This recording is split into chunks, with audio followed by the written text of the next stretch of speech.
Hey guys, hold on. This is now totally screwed up. No, it's fine. Okay.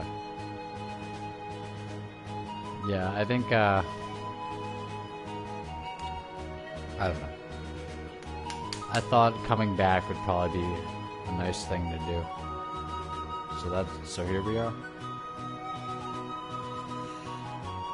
And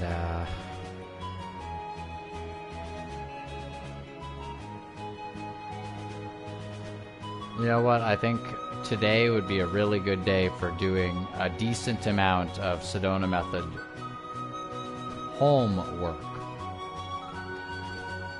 Like basically just actually I might go through the Sedona Method book and just like look and be like, okay, what seemed to be like some good practices to help me with this. And you know what's going to be really interesting actually is that I could sort of essentially I can see how things turn out tomorrow. Tomorrow now. I could see how things turn out tomorrow because things will go the way they go. And so it'll be very interesting. Like, say I do a lot of good releasing and a lot of stuff related to just various things in my experiences. And then what if I go in there and like everything like is really going great and it's like, oh shit, because like that, I think Hale says that'll happen, and like I've basically seen that happen. Like it's quite incredible, but I think well, maybe it's not quite incredible, but I think that I don't know if there was some spiritual teacher, it could have been Hale, but I'm not sure who it was, who said that like potentially like, or there's people say that like there may be some, you know, Indian yogis sitting in a cave somewhere, and like basically the entire world is like balanced on their being able to like keep their energy high enough to like just help everybody else or something like that. It's like I don't know. That could be something. Apparently they literally did have, if that sounds crazy, apparently they literally did have transcendental meditation tests where the transcendental meditation group would go into like basically parts of a city, and they'd do like some, well, maybe it was just like whenever they did some kind of event, but in any case they found that like the crime rates would go down when they were all meditating there. And it's like, you know, like if that's actually true and it like happened multiple times, then maybe that does say something.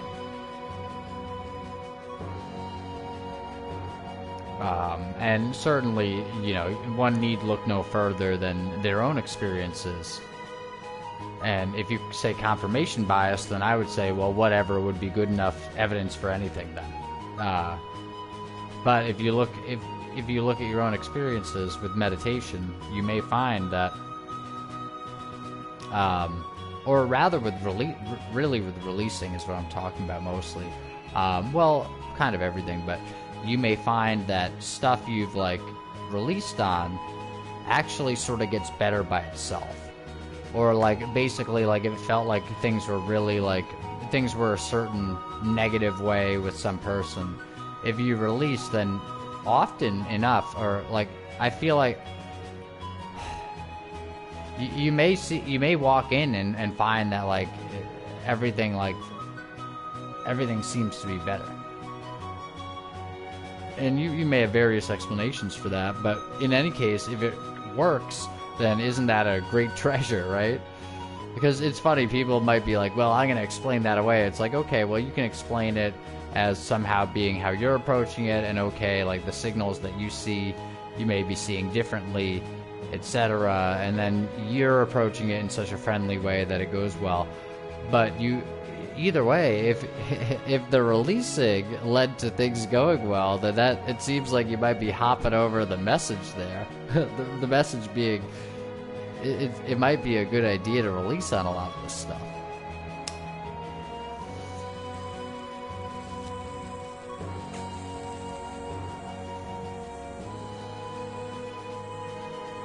And I've used the Sedona method, man. I've used it to get my basically like the job I'm most proud of having had, and having done fairly well in, at least for at least for a while.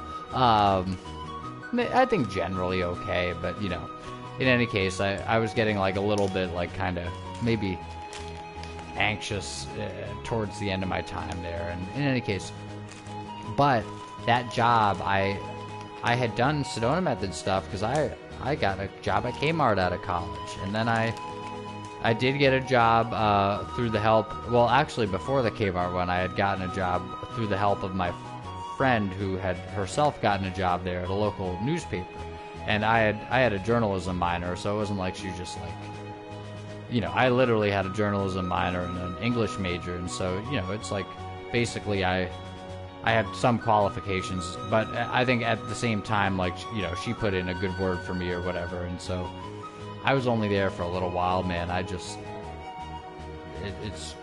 the pace does not work well for me, I don't think. Or something about it, I don't know. Or maybe I just never, whatever. Anyway, then I worked at Kmart, and I ended up, like, sort of inheriting this role doing, like, defective merchandise that somebody who literally retired left, and I got the role.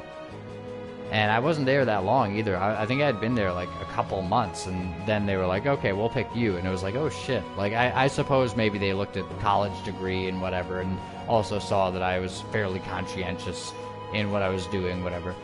And, but after like 6 months of that, I was getting like very much like, you know, the environment was rubbing me the wrong way a little bit.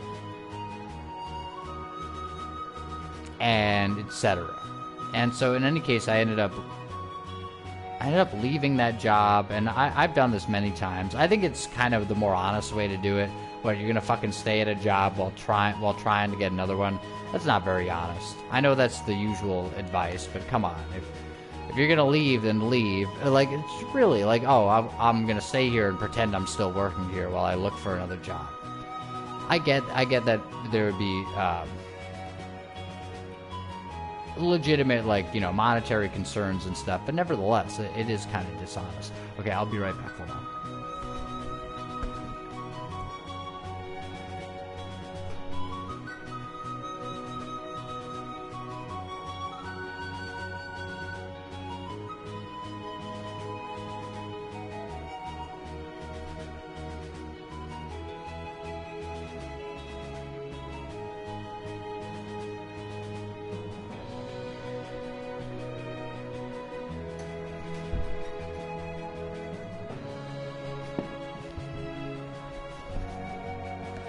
But yeah, hold on. I think I left that job, and then I actually, like, moved out of the house that I had been sort of barely fucking paying for half of with my friend. I think my mom was probably basically paying for it anyway. But I was, like, putting in the Kmart money and whatever. Or, I don't quite, I actually, whatever. However it was paid. I left there at the end of the lease, and my friend was kind of pissed. And you know what? I was kind of like a jerk to him, and it was sort of like the movie Greenberg, actually. That was like, I really identified with that movie for large parts of my life, or for a decent amount of it. Like, very much, like, you know, you see Greenberg, and he's such, everyone is, he says something so fucking mean, and like, but essentially it's like, from my own personal experience, I think Greenberg is a fairly realistic movie, and I think that Greenberg did not know that, like, basically, he wasn't trying to be a dick. Like, he just, and it's not like it's a Ben Stiller movie, but it's brutal. It's really not funny. It's kind of one of the most devastating movies you've ever seen, and Greta Gerwig just gets totally fucking, like, used by him, and it's really awful. But the thing is, Greenberg is, as a character, and I think Ben Stiller, I guess he's kind of brilliant. Him and or the writer and Noah Baumbach, who made the fucking movie, who, by the way, made Frances Ha, which has been on my top 10 movies of all time. Top 5. Frances Ha's great. Also with Greta Gerwig. But in any case, yes, Barbie, Greta Gerwig, still, she's done some good stuff. Lady Bird was okay. Looking back on it, pretty repulsive, but Frances Ha's still great. In any case, yeah, Greenberg, it's fairly true to life, but basically I feel like I've been him, or I've acted just like that. And when I was acting like that, I didn't know how to act. It was almost like the Jesus they know not what they do thing. I was essentially like in a fog. Like I literally bought. I could bring you fucking show you books. Like I have a book called Conversationally Speaking. I had a Leah Lowndes book called How to Talk to Anyone or something, which is actually she has a thing in there called Epoxy Eyes, where you make eye contact with one person when you're talking with a group of people, and keep that eye contact for a little while, and then you make eye contact with another person. But the key is you keep the eye contact each time for a little while, or basically like I think every time you make eye contact with someone, you keep it for, I don't know. You know what? I could probably fucking use going back and reading that book again. I think I fucking threw it out at one point. I threw out a lot of books, or some. But I think I'm gonna get it. I might get it again because I'd like to go read that thing. But yeah, I mean, I was wondering for a long time, like, how do you even talk to people? And I think it was that I was basically afraid to be honest, and I didn't even realize that I was just essentially I was just kind of hiding everything hiding a lot. And now I hide a lot less, and in fact, I have a YouTube video called Constitutionally Incapable, wherein I think I do, that's in maybe Fireside Chats with Matt's on YouTube, but not on American Noble. But I think I do talk about well, in any case, my lawyer at one point told me, you seem constitutionally incapable of hiding your emotions. Like, it's like, well, thank you very much, sir. You know, like, I mean, you know, obviously that could seem to result in bad, or more actually seem to result in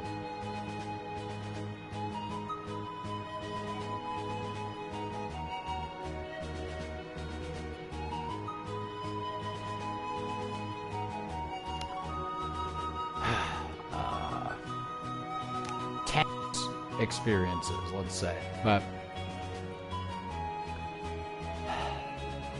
at the same time, it's like I was so in a fog. Like, I literally, you know what? Like, I basically, like, looking back on it, I think I acted like Greenberg a lot, and basically I was just flailing the entire time. And I think that's a good way to put it. Probably it would be that Greenberg is flailing the entire time. Maybe, if I don't know, maybe I go back and watch it again, but he is, I think, basically, it seems to me, based on my identifying with his character in that way, that he is flailing almost that whole movie. Basically, he kind of is grasping for, like, what am I supposed to say here? And he's totally buried himself in, like, what am I supposed to say? And then it comes out as like this bizarre fucking like mean shit, but he has no fucking idea. And it's so fucking brutal too, because he believably he sort of seduces Greta Gerwig's character, but it's like, man, it is the most like unsexy and seemingly like just really horrific, like, sex scene you've ever seen. It's horrific. And it's what I would tell you is it's probably just more of the same. Just somebody who is really, like, kind of insular within what they're thinking about everything, maybe, and they just they kind of want to do well in these situations, but they really don't know how they're gonna come off, and they're just throwing darts in the air. And I've been there. And now if I'm told that I seem constitutionally incapable of hiding my emotions, it's like, well, you know what, man, it's way better than the alternative.